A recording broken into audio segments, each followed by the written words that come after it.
Okay, I'll just leave it like that. Hi, Cassie. You need to switch on your sound.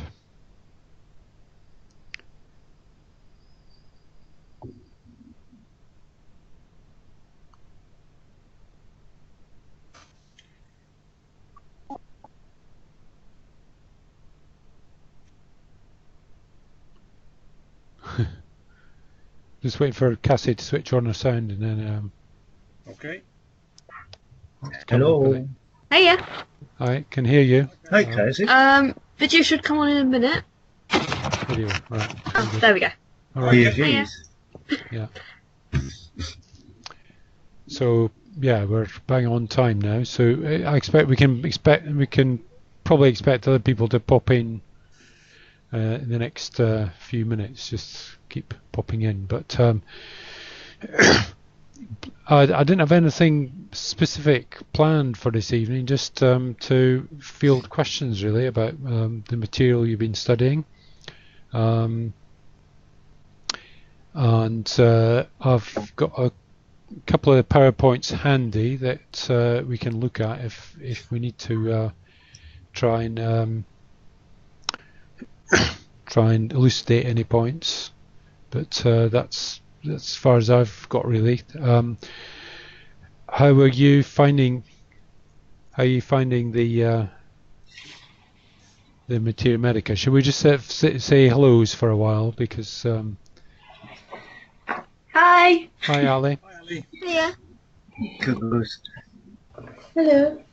Hello, Farah. Hi. You haven't given us a picture yet, but maybe you don't want to. It's up to you. No, it's just loading. Just loading, yeah. Everything takes a while, doesn't it? Yeah. There she is. Hello. Hey, Yeah. Farah. Yeah. Hi. Hi, Emma. Is Emma there too?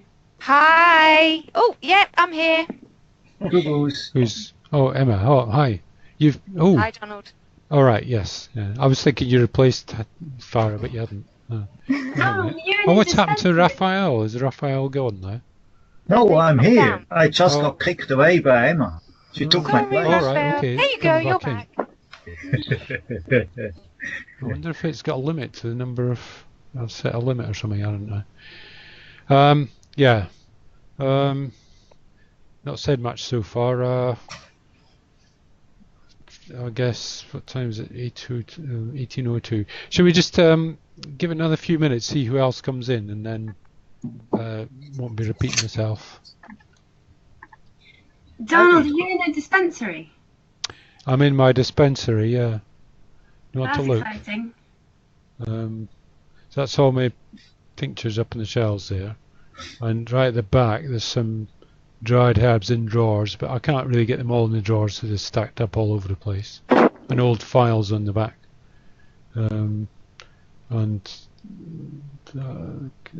My picture is very small, so I can't see you. That's my examination couch down there somewhere. So this is my sort of multi-purpose room where I basically live these days. My proper computer is over there somewhere. I can't remember. So that's just me showing off basically. But yeah, I've been practicing from here for a long time now. About 25 years now, really. So yeah, I was just saying I didn't have anything to present to you, specifically anything new or anything, but I just thought if you had any questions about the Materia Medica, we could go through them. And I've got the PowerPoints I did for the first block. I've got those loaded up, ready to present. If we need to talk about anything, I can point at it. So what do people think? How have you got on with this after that tasting session and everything? I think it's great. Uh-huh. Can I start, Donald? Yeah. I just want to say what my position is. I kind of understand the hot condition. Yeah. The cold condition. Yeah. But the rest, it's vague for me at the moment. whether Yeah. I need to do background reading or I think the penny still needs to drop in a big way on those damp. So that's my position where I am tonight. Okay. Anybody come in on that? Give any explanations of the other states? I mean, hot and cold are quite obvious, really, but any thoughts?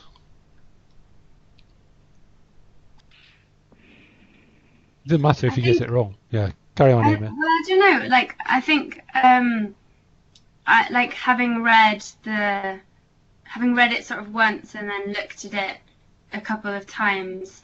I definitely don't find it easy to distinguish between things, particularly. But then I think where it starts to become clearer is when there's like an actual case and you can really see it in front of you, and then when it starts to take on actual meaning because you can relate it to something real, then maybe that's just how the penny drops. Yeah. Having said that, I wouldn't say I kind of fully can differentiate or understand it either. But I think something which is a bit more confusing, I mean, certainly with the tissue states, by adding in the constriction and relaxation, as it were, the that other dimension, it's a bit like turning from 2D to 3D.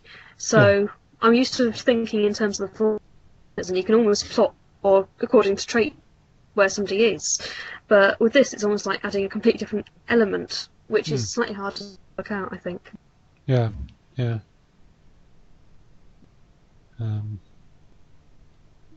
Well, I mean, it's by no means the only way that you can divide things up, and it's just a convenient way, I find, to sort of take it to a different level rather than just talking about different systems of the body. I suppose the constriction relaxation, Abid, I mean, you can always kind of come back to muscles to understand that. If you think of muscles contracting and sort of being over relaxed, so sometimes people can't do things because they're too floppy, and sometimes people can't do things because they're so tense that they can't get the muscle to work properly. So if you kind of extrapolate that to all the tissues in the body, then that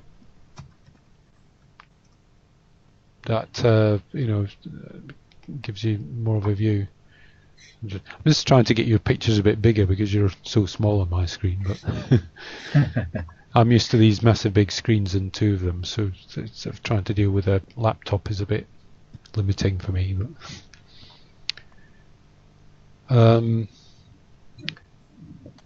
So I suppose another kind of more upside down way of thinking of it is that the tissue states are those states that are corrected by particular classes of herbs. So that's kind of what defines the tissue state, is it's helped by such and such. So an over-constricted state will be helped by the likes of verbena, viburnum opulus, because they're antispasmodic. So you can kind of take that or leave it. You can just carry on sort of talking about antispasmodics and maybe even going into the which neurotransmitters they might be blocking or whatever. That's perfectly legitimate. I'm not saying you should throw away all that phytotherapy idea. And specifically the damp congested state, the sort of one where you have to drain the swamp, that's the most difficult to get a hold of, maybe because it's swampy. So some people describe it, and Matthew Wood in fact describes it as that state that is helped by alteratives. So whatever it is alteratives do, and we're not really sure, that's the state that we're dealing with there. But I think of it as being a condition of excess, that there's too much waste and too much nutrient actually in the tissues, and then that causes problems, causes ferment and inflammation. So then it can, as a secondary thing, it can become hot if it's congested, and that's if you think in terms of opposites, that's opposite to the atrophic state where there's undernourishment of the tissues and everything's all dried up and lacking in vitality. So to some extent, a damp congested would be too much vitality, but everything's got all clogged up.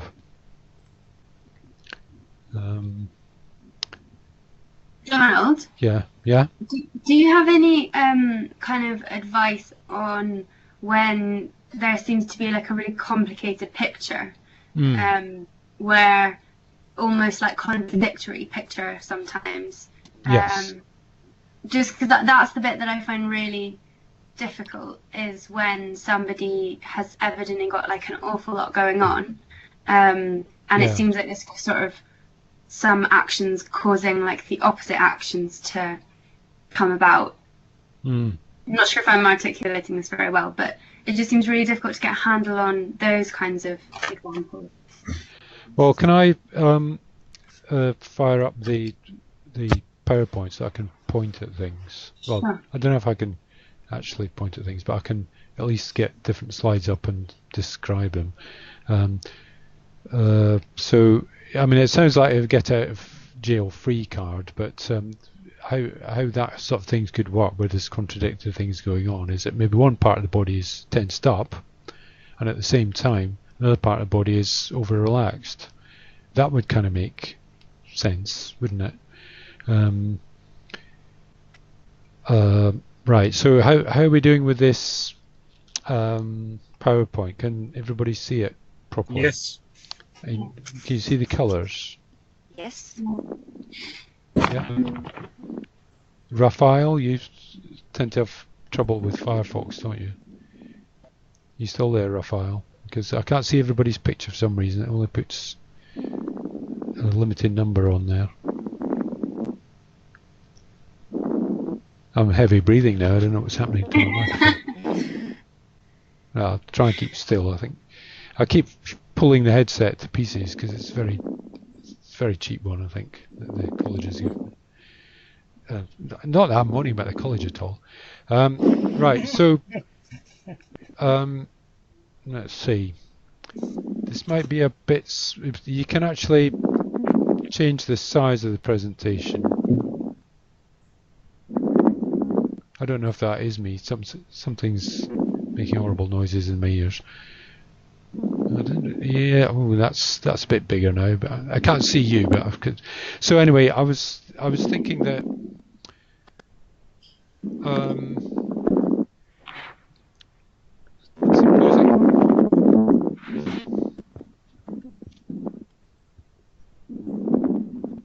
get some weird feedback or something. It's irritating me. Can anybody else hear a sort of rumbling sound? Or Yeah. You can. Yeah. I think I'll stop for the time being, whatever it was. If something,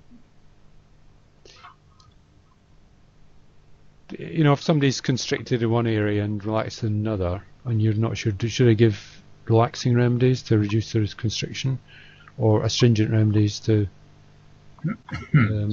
deal with the relaxation? Maybe if you have a sort of mild antispasmodic, then it will kind of modify where the body is on this. So it's almost like it gives the body the message: look, stop being so silly and just calm down and be more adaptable. Because what tends to happen if somebody gets in a really constricted tense state is that they're no longer able to adapt their level of tension to what's going on around them.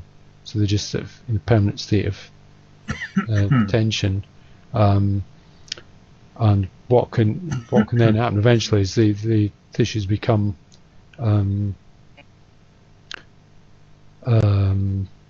exhausted and then lose tone altogether.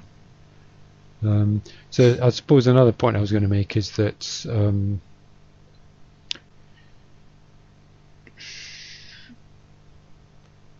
suppose somebody's got a lot of damp and they're also hot and excited.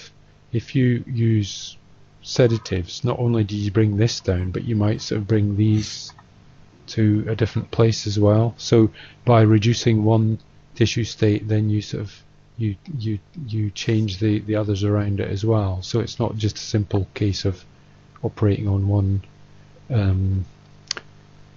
We'll have to think of a word for these. On one arrow, shall we call it? But I mean, you know, just remember that all these are. This is a model. It's a human construct. So if it doesn't work for you, find another model. And sometimes you use different models for different patients. What do you mean by another model? You mean Another model. completely different things like the doctrine of signatures or another model of physiomedicalism. Another model of how to choose your remedies, really. So. Yeah. So you might, in certain cases, you might think, right, well, I want to play on the safe side, and all I've really got to go on with the patient is the results of the doctor's investigation, because maybe not got very many clinical symptoms. So then you might decide to use almost a completely phytotherapy strategy. You know, it's a based on that you can justify in terms of pharmacology. And certainly, if you want a clear-cut, strong action, say somebody's got Meniere's disease and they keep sort of reeling about and falling over because their inner ear is all disturbed, and they really want you to give them something, then you might go straight for henbane, and in the sense that it's an anticholinergic, and you're almost using a herb like a drug. Given there's an argument for saying that given the variability of batches and the necessity to have quite a targeted effect in a case like that, maybe it'd be better to get the patient's doctor to prescribe Buscopan, which is an isolated alkaloid from henbane or a similar plant, so that then, you know, the dosage is just right. Because if you get the dosage wrong, the patient's going to get a dry mouth, double vision, maybe go into coma, which, you know, I'm sounding very matter-of-fact about it. I mean, that would the dose guidance, as we'll see when we come on to Schedule 3 herbs, the dose guidance that we give you errs very much on the safe side, and you would start to get signs that somebody was maybe having too much. You know, so the first thing to look out for would be the dry mouth, and then just tell them next time they have a dose, have a lower dose, or skip a dose, or something like that. I don't know how I got talking into a pharmacological way of doing things, but just as an example of, you know, don't feel that you've got to sign up to this model that I'm proposing, because I have shown that you can tie it in a little bit with Ayurveda and TCM. So if you feel more at home with those and feel that that's maybe what you might be using, then go for that. I think the one reason why I've ended up with this kind of eclectic mix is because I've picked up things from here and there, and you know, applied them, you know, a bit like, you know, piecemeal, rather than having a whole overarching philosophy. So this is a way of kind of bringing it all together with some of the Ayurvedic influences, and the similarity with the TCM, with the hot and cold and the different kinds of damp. Yeah, I don't know if that answers the question, but it passes the time, I suppose. Well, basically, what you're saying is, if if you're not sure which tissue state you wanna correct, then you're potentially abandoning that model completely and going for something you've got an idea of. Like, like the Chinese or whatever it might be then. Another way to look at it is that you, for some reason, it keeps going back on slide 10 without me doing anything. Must be something important on there. It's the summary. It's the bye bit. I suppose if you're fairly sure that somebody isn't kind of plethoric and got too much going on and really congested, then you could always give restoratives. You know, it's like almost everybody needs a bit of restoratives, and as long as somebody's not too hot and excited, you could give mild stimulants. But if you decide that somebody's cold and you want to really heat them up, then you've got to be aware that they've got to have enough trophic reserve to withstand that heat. So you might have to build somebody up with restoratives first before you can come in with your capsicum. I tend to think when the kind of first physiomedicalist, if you like, Samuel Thompson, he ended up thinking capsicum was the answer for everything, and I think he was as prone to any of us to sort of adopt new things that he'd been introduced to, because up to a certain point he'd never come across it before, and then he went a bit further south in North America, and somebody introduced him to cayenne, and he started thinking, oh, this is the answer to everything. Oh yeah.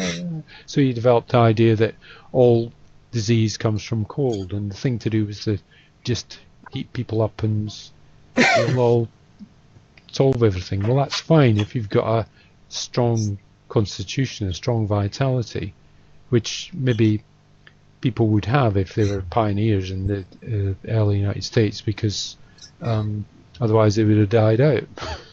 So they must have been tough to begin with and have plenty of vitality. It's just that vitality had gone bad, as it were. So, I think some of the heroic medicines of the 19th century, we can't really withstand it now because we're a bunch of wimps, really, because we've been mollycoddled by, I don't know, central heating, easy to obtain food, sitting at a desk all day. I mean, those come with their own attendant problems, but there's an argument for saying that we're less a breed than the American pioneers were. But maybe that's all mythology, I don't know. But the point being that you've always got to be aware, has somebody got the strength to cope with strong stimulants? And that's one of the arguments against coffee, is that if somebody, usually people drink loads of coffee, and I do the same myself. Maybe not loads, but to make up for not having slept. But the basic problem is that you've not slept, and you can't replace that chi by having coffee. You can for a few hours, but eventually it will catch up with you. So you need to you need to restore your being again by getting some sleep, getting some porridge down you, whatever it is, and that's where the restoration comes in. So the interesting thing is, when I'm looking a bit back on the continent, the German-speaking continent, if those guys don't know anymore what to do, if the problem is too complex, they get into the ear to just detox the patient. Right. So that's the main thing. When I'm now looking at which herbs they will give, they are actually classified as restoratives. So that's Tarax, that's Urtica, that's Equisetum, and they're thinking along that way. And I think we've got there just a bit in the taxonomy a bit difficulties. Actually, they mean sort of like ordinary troporestoratives and liver troporestoratives by detox. So yeah, well, it's I mean, all of these terms and the whole thing is about movement, isn't it? And keeping things cycling and moving on and change. So we're encouraged by our studies of anatomy and physiology to sort of think of things as being a bit static, and the body's stayed still long enough that you've had a good look at it and you can see the different cells and so on. And it's still the case that modern anatomy is basically, well, it's based on cutting up dead people. Well, they're not going anywhere. Their cells aren't going anywhere. Their cells aren't changing. They've been pickled. So that's not, you can't study life by looking at death. So you have to kind of use your imagination and sort of imagine things in constant change all the time. But a cell needs several things, doesn't it? It needs nutrients, it needs waste taken away, it needs the bin lorries to come round, so it needs its food delivered, and it needs the waste taken away, and then it needs its own inherent vitality. So there's no point in having lots of graze boxes delivered to your door if you don't feel like eating. So you've got to kind of sort of feel, you've got to have that kind of vitality. So those three things need to be kept in balance, kept up. So what could happen with it? If you had a vaguely detox herb, is that you could be encouraging the eliminating organs, whether it's the liver, the kidneys, the skin, the bowel, and the lungs to some extent. You can encourage all those organs to get rid of the wastes from the tissue fluids, but then at the same time, maybe with the same herbs, replace all that muck with good nutrients. And a lot of the cleansing herbs, they also whet the appetite and improve assimilation. So then you're going to be absorbing better nutrients. Supposing you put the good nutrients in the first place. So having a herb that's both an alterative and a restorative, in one sense, isn't a contradiction. And maybe these, we tend to automatically put things in opposite pairs, but they're not really. The world isn't really like that. It's not as dualistic as the human mind wants to make it. It's sometimes useful to put things in dualistic pairs, but any model always breaks down, doesn't it, eventually? It has its limitations.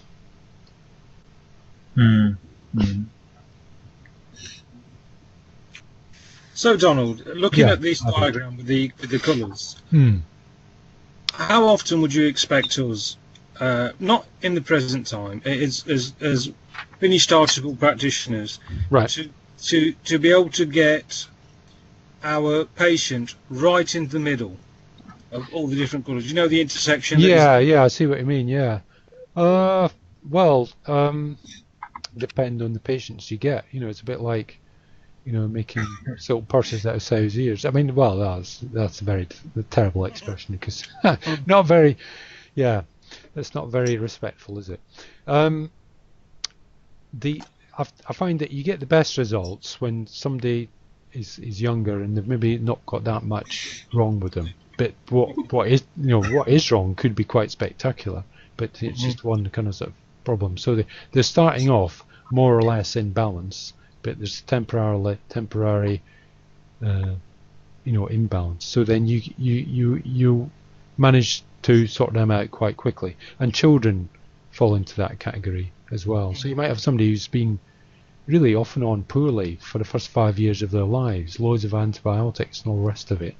They come and see you, and then you start doing your stuff with restoring and eliminating and getting them on the right food and so on, then you can get them into quite a robust balance, which will then stand them in good stead for the rest of their childhood. And then, you know, once they leave home and it's not mummy's wholemeal bread anymore, then that's their lookout, isn't it? But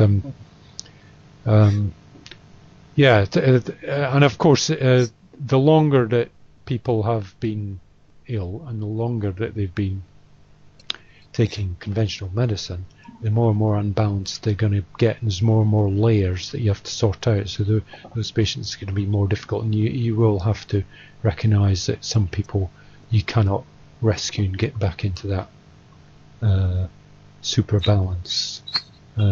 So I think like there's a couple of patients that come to clinic with COPD, and the kind of damage has been done. It's kind of difficult to see how you would get them to be athletic 40-year-olds again.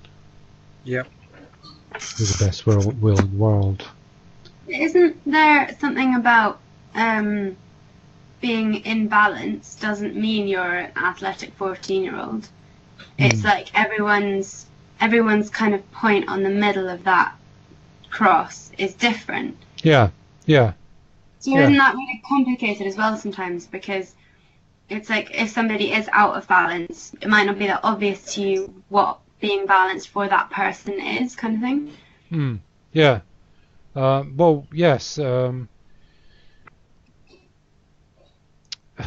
So what would you do then if you're not getting any strong signals one way or another where the imbalance comes in terms of the tissue states? Then you have to fall back on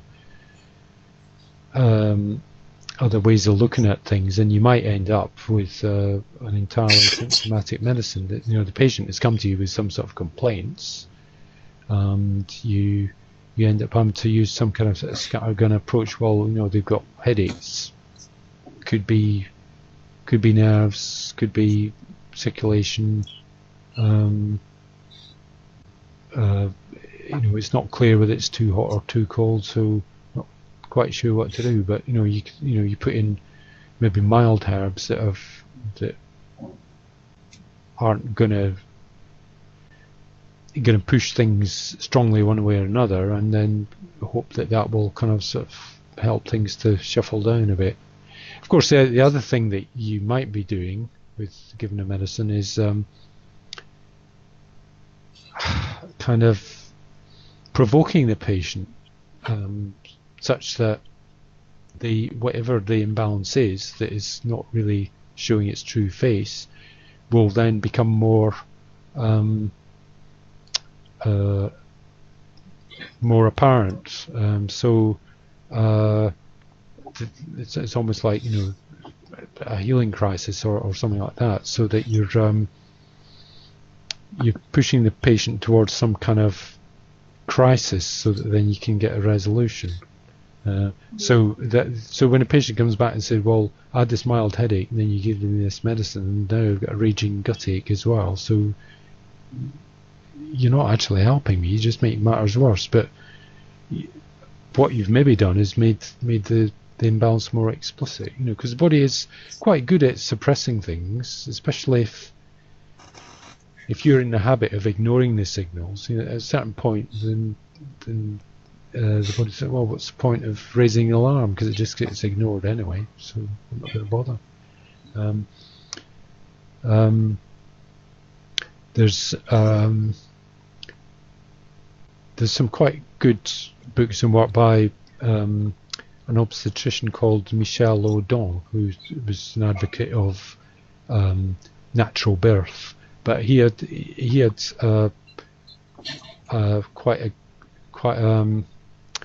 some quite good observations about helplessness and hopelessness. So if you have a helpless organism like a newborn baby or something, and then they keep crying for help, and then they're ignored, at a certain point the helplessness turns into hopelessness because their needs are not being met. So then that can be like a depression. So I wonder if sometimes our tissues do the same thing, that certain tissues get depressed because they keep sending the signal, look, I'm telling you, this is not crying for wolf. There is a really serious problem with this knee, and all you do is you keep giving me these painkillers, but something needs sorting out. And at a certain point it becomes chronic, atrophic, or whatever. I'm going to start making things up as I go along to some extent here, but it's just things popping into my mind from what you're asking about. But yeah, I suppose I say to my patients that if things work right, I should be able to get you into some sort of a balance, but it won't be the same balance you were in before. It'll be a new balance that's more suited to your life now. So I won't be able to make you 14 again, but I can make you the same age as you are now, but in a more balanced state. Can I pick on some people now? Emma, you've not said anything. I'm just wondering if it's my microphone that was making funny noises, that's all. Well, there's a slight squeak in the background, but we could cope with that. Or I could. Yeah. No, I was just listening because I don't understand the tissue state in great depth at all, so I was just interested to find out different ways of looking at it. Well, hopefully it will become more apparent as the course goes on, and fairly soon I'll start working on the next set of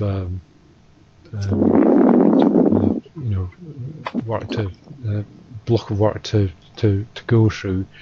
As to the student-led seminars, I said that I would release some case studies for each group. Yep. I've not got around to that yet, but well, I've got the case studies ready that I used before, but I need to work out what's the best way to give you access to it, just for your group. So I knew how to do that with Blackboard, I think, but I'm not sure how to do it with Moodle, or even if it's worth doing a Moodle. I don't know. It seems to keep going pear-shaped. But I'll ask Robin for advice on that, and in the next few weeks you should have some meaty case histories to sort of start working with. And it, hopefully, as I go through each tissue state, it should become clearer. In the past, I've started off with the hot, excited tissue state. This time I started with the dry atrophic, partly because, well, entirely personal reasons. I didn't want to do the Sunday, so I did a swap with Katie, and I know that Katie is really into the adaptogens, and I thought the adaptogens fit in best with the restoratives for the dry atrophic tissue state. So I've kind of sort of covered that tissue state in as much depth as I'm likely to, but the other ones I will give you some other detail on, and we'll have a look at those at the next weekend. Through, I mean, if I figured if we go through some of this sort of theory of online about the different tissue states and what they mean, and a little bit about the herbs, then we can actually look in more detail at the actual herbs when we were together again, and maybe do some tasting again. Does that sound like a plan? Yeah. Yeah. Yep. So yeah. So any other? I feel like I've not given categoric answers to questions, but there aren't necessarily any categoric answers. Maybe it's a matter of interpretation and developing your own way of looking at things. And you may find that you fall back on just thinking, oh right, I need digestive remedy, quick, stimulating digesting route. And certainly within the stimulants, sedatives, and so on, it's if somebody's got a nervous depression, then to some extent, giving them what's capsicum will maybe lift them out of that. but you may want to sort of gear towards stimulating nervine. So you do take the primary organ or tissue that's going wrong into account when you're selecting your remedies, but you don't always have to, and you can do quite a lot just by giving a medicine of the right energy, whether or not it's got a track record of being used for that particular organ failure, as it were. Would you recommend the lecture, the Matthew Wood DVD thing? Well, since I was in part of it, it would be quite useful for you to have a look at if you've got spare cash. It's not expensive, but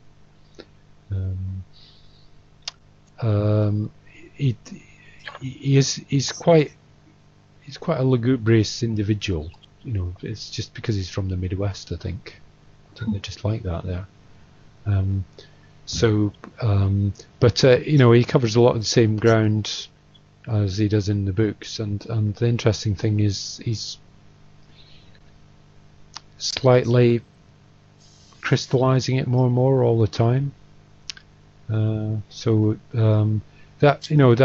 would be another way to try and grasp what it's about. But it is mostly talking heads. There's not many diagrams or anything like that on that video.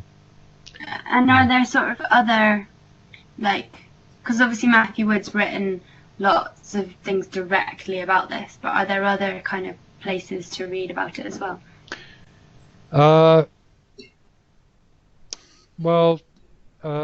I've not had a look extensively, but I think David Winston on his website, maybe has some teaching materials about it. I don't know the extent to which you have to sort of cross palms with silver and stuff like that.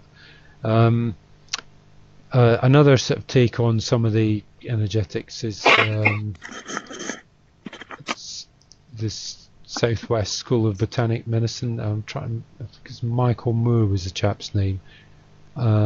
Unhappily, he died a few years ago, but they still keep all his stuff going. So that's available online. And I think some of there might have been links to that on the Introduction to Herbal Medicine Moodle site last year, which I think you still have access to.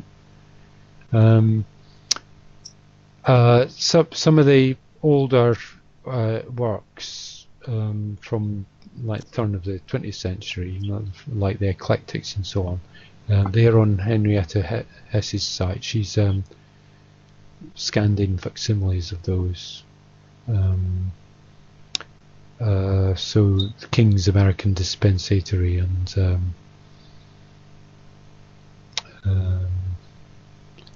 so there's Felter and Lloyd. So I can't remember which book is which, but there's Felter and Lloyd and I can't remember the other author, but they've often got real detail about how Matthew Wood talks about particular tongues being associated with particular herbs, and they have a whole kind of symptom picture that goes with the herb in terms of what the pulse feels like and what the patient's complexion is like. And there's a lot of with Matthew Wood as well, there's a lot of crossover with homeopathy and homeopathic pictures, I think that there's a whole bunch of people sort of looking at the herbs from different ways. There's shamanic healers, physiomedicalists, herbalists, homeopaths, people doing batch flower remedies, people doing Goethean studies, and I think we're all tapping into the same kind of truth, which is that you have to be prepared and have a clear mind and an unfettered mind, and then approach the herb with love and respect, and then you get all sorts of messages from the herb, and the herb itself will tell you what it's good for, really, what it can help you with, and certainly in the plant spirit way of looking at things, there is this assumption that the plants do actually want to help us, and they're being quite generous with what they want to share with us. There was a reason for going into all that, but I'm trying to think. Yes, I was thinking about. I've never actually done a homeopathic proving, but I've read descriptions, and the idea is that you're taking. Emma can maybe correct me if with some of this if I'm wrong, but you take a quite substantial material amount of the substance that you're testing, and in a controlled situation in a group, and then you note what symptoms you experience, and it's called a proving because it kind of proves what that remedy can be used to counteract if you give it in a lower dose or in homeopathic doses, which are to be flippant about it, kind of lower than low, as it were, because they're being potentized. Can you come in there, Emma, and sort of add anything or correct me? Or well, there are two types of provings, and the newer version is highly controversial in homeopathy, which is the meditative provings, where you are. I did one a couple of years ago, and you are put into a very safe retreat, and all your bodily functions are noted. So they know how you are and how you normally are, and then literally you overdose on the remedy over a period of days, and you meditate, and it culminates in several groups do it, and you don't know what you're taking at all. right, And then you take it and you go into a very deep meditation, and different groups come out with different things, and then they analyze all the results to find out who comes up with what. But it's still highly controversial, even in the homeopathy world. And a lot of homeopaths won't have anything to do with them. I do. Because actually, for me, when I've used them, they work really well. The traditional way of doing a proving actually, again, is very similar. By the fact that you have a supervisor and they take your case and they know exactly what you as a person are normally like. yes, And then over a period of time, you take substantial amounts of the remedy, but over a very long period of time. So it could be 3 months, 6 months. And every change is noted, including all dreams. And because on homeopathic level, you work a lot on the mental, emotional, as well as the physical. yes, Any little changes are noted, and then it's done with very many people, and you should have a control group that's all placebo as well. yeah, And then all the results are correlated, and the only person who knows what the remedy is the ultimate head of that proving. Nobody knows. The supervisors don't know, and then everything comes together and gets correlated, which is why it takes an extremely long time yeah, and an extremely large number of people, and those are then noted. And then what they then do is that they then find the people with those symptoms, and then they test the remedy back on them. right, okay, so that's But like a it really second phase is clinical tuning in. trial. Yeah, but it's done over a very long period of time, and that's what they started doing 200 years ago. Yeah, okay, thanks. Anyone else want to come in on the kind of getting to know the plants realm?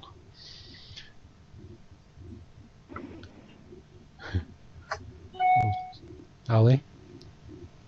Me. Getting to know plants well.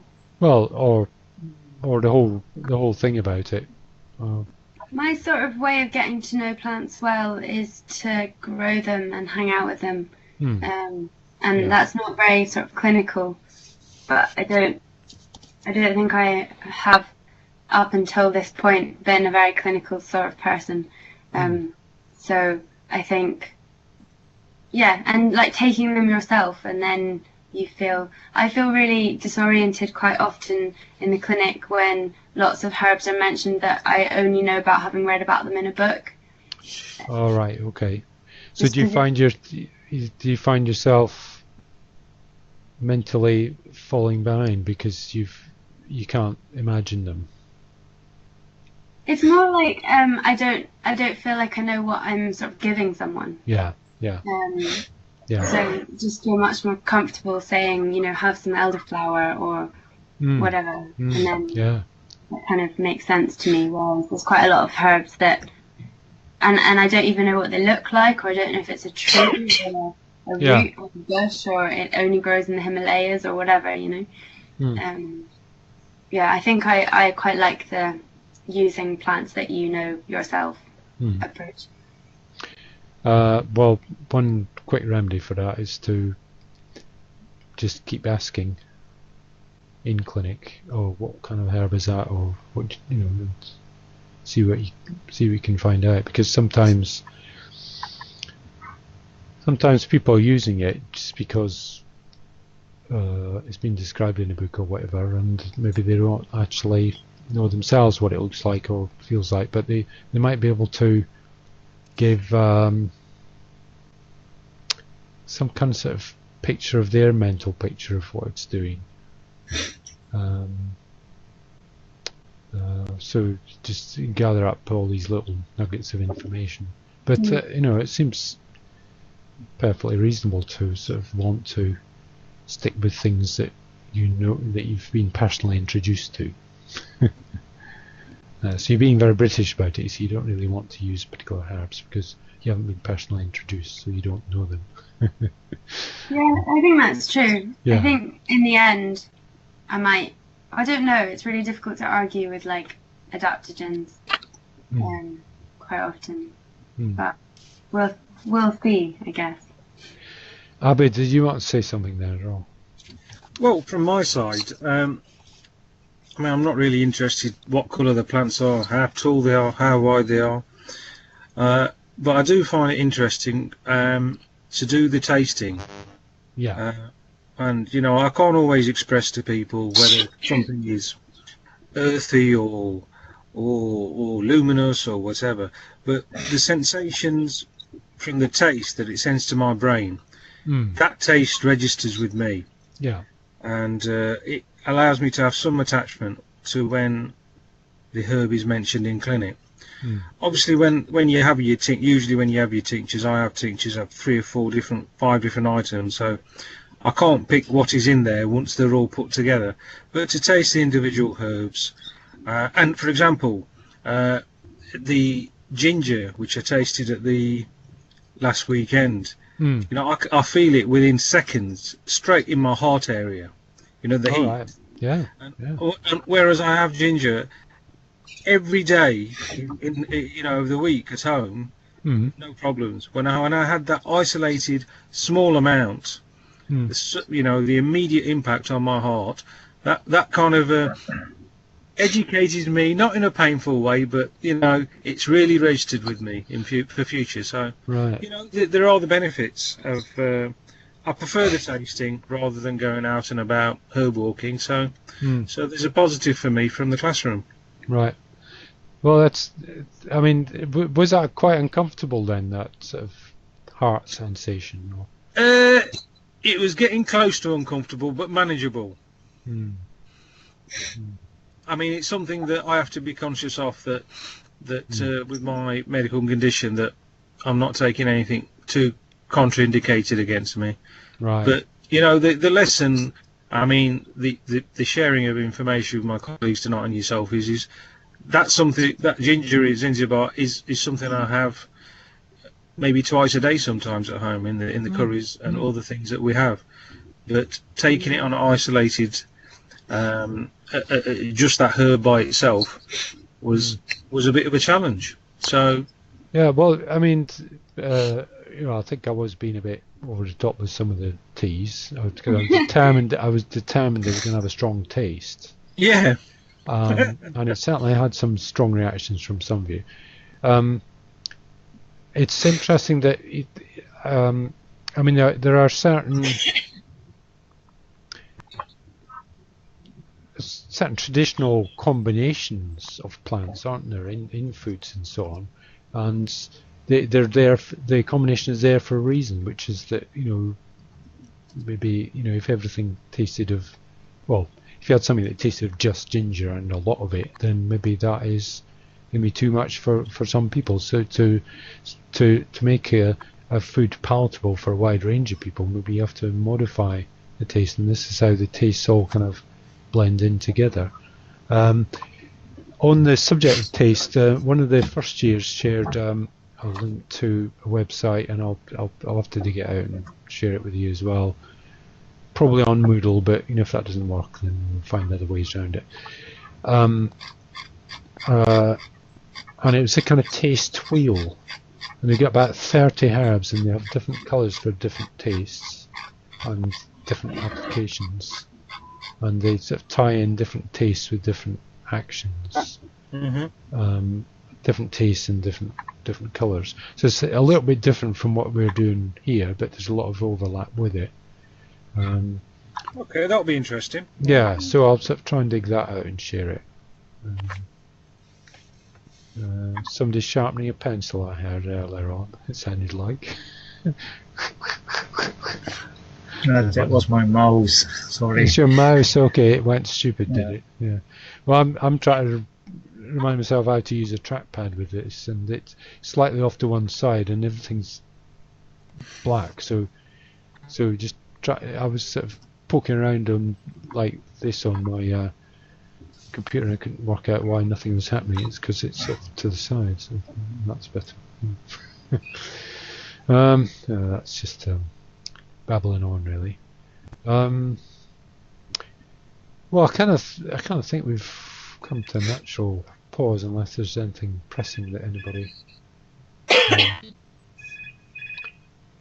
That sounds like my phone. No, I apologise, it's mine. Is it all right? Okay. Yeah, it's gone Was now.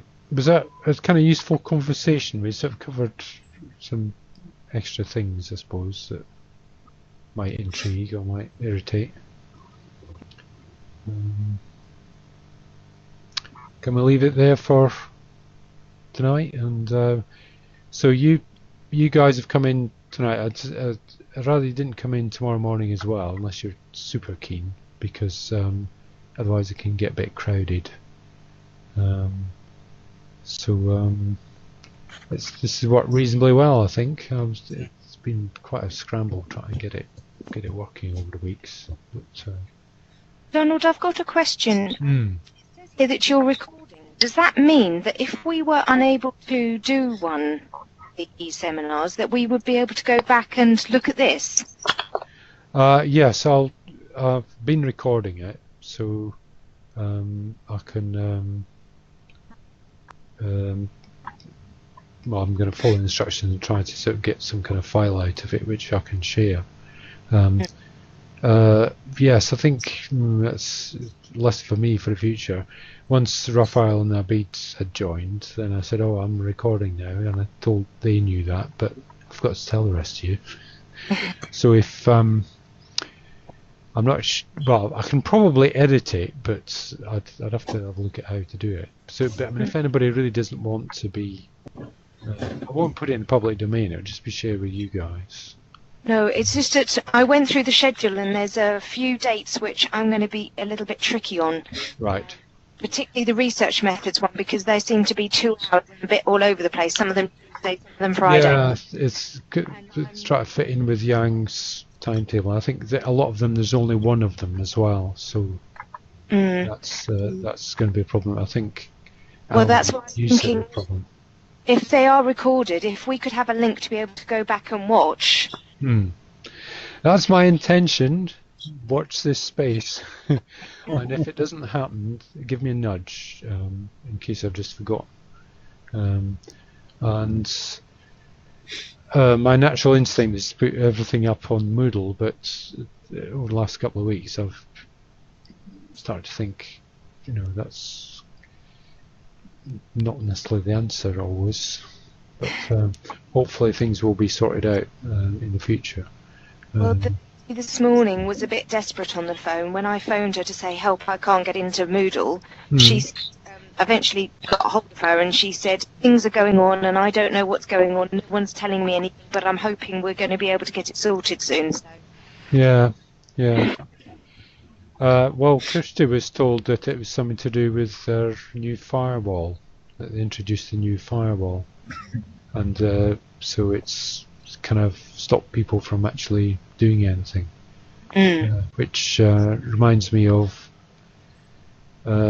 several computers ago. I had Norton antivirus, and they were always, "Oh, you got to update it," and I updated it, and it gave me something that was far too big for my computer, and it was totally over the top. And the consequence was that I couldn't use my computer at all because it was just clogged up with. It was so busy looking for viruses that it was behaving like a virus. So I sort of feel like this firewall's done for us. It's so assiduous about keeping things out that it stopped us from communicating with each other, which is a bit pointless, really. So yeah. Anyway, we all got there in the end, hopefully. Yep. Oh, hello, Candice. Candice. Hello, Candice. I've been here for a bit. Have you? Right. I'm just sat listening. You've only popped up in the picture. It only shows me a few pictures at a time. For some Yeah, reason. no, I can't see everybody. I can only see a few of you. Yeah. I wonder if I can fix that for the next one. I might be able to sort of have a bigger rogues gallery, because there's plenty of room on my screen to have loads of you. Yeah, no, I've been here the whole time, just sat listening. Oh, have you? All right. Okay, a lurker. Yeah. Well, when I was doing the, there's no marks for this. There's not even a register. So. Oh, okay. So you don't have to participate. But when I was doing my teaching and learning in digital age thing, we had this discussion about, when you have lurkers in discussions, the very word lurker is a bit derogatory, and I think it's perfectly okay to just sort of sit back and listen. And I noticed that Farah's been doing that the whole time. And it doesn't mean to say that you're not contributing, because you're sort of digesting what people are saying, and you might taking note. It might come out later in what you contribute. So that's fine. Okay, well, I think I'm gonna hang up now because I've got to do other stuff. Okay. So Okay. thanks Thank you. for participating. Okay, bye. Thank Thank you. Bye. Bye bye. See you then.